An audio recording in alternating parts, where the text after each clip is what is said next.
It is said that most inhabitants of the celestial realm see their home as a wondrous and vivid tapestry, woven with prismatic threads of pure starlight.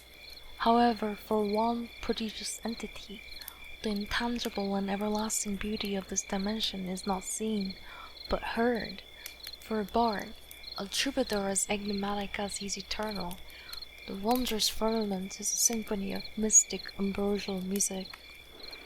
In the beginning, Bard had drifted without purpose or perspective through a silent cosmos, but with a deep sense of anticipation that something miraculous would eventually come to fill it.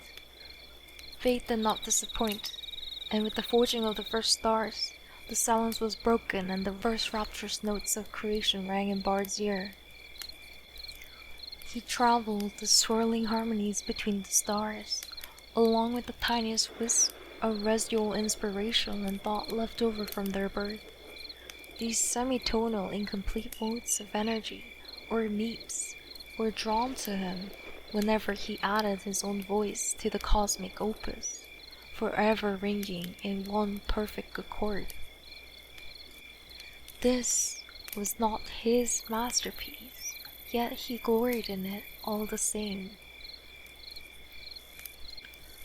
But after a measureless interval, a dissonance began to creep in. It was so small at first, Bard might have missed it, but the ever-doting leaps drew his attention to a veiled dynamic shift here, an unexpected syncopation there, and even the growing absence of sound where, before, sound had been. Bard scoured the celestial realm for clues, until he discovered the source. It was the most curious of things, a world with a song all of its own. Driven by unknown magic, the music produced by Runeterra was as primitive, unevolved, and chaotic as the mortal beings that lived there. And yet, it had an inherent beauty, like the rolling thunder of a storm, or the melodious knocking of wooden chimes in the wind that precedes it.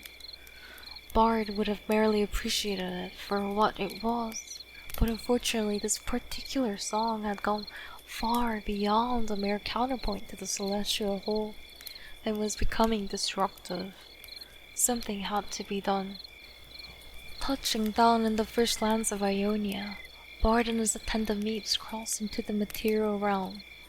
All at once, his ears became like eyes, and he fashioned himself a simple body from the trinkets and fabrics of a traveling shawm player's wagon, including a beguiling mask, circular, with 3 holes in the face. He walked the world for an age, confusing and delighting those he encountered along the way, and found the state of things far more complex than he had first imagined. Many objects of wild and unpredictable power seemed to have made their way erroneously into Runeterra, and were disrupting the natural cosmic order of things. Casting his gaze back to the heavens, Bard deduced that some other power within the celestial realm was at work here, though to what end he could not guess. Regardless, he has taken to the role of caretaker, retrieving anything out of place and returning it to where it can do no further harm.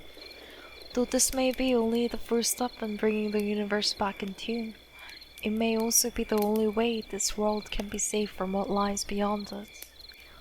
And Bard is not blind to the future. He can see a great conflict approaching, one fought not in any single realm, but in all, and awaits the time when he must finally pick a side.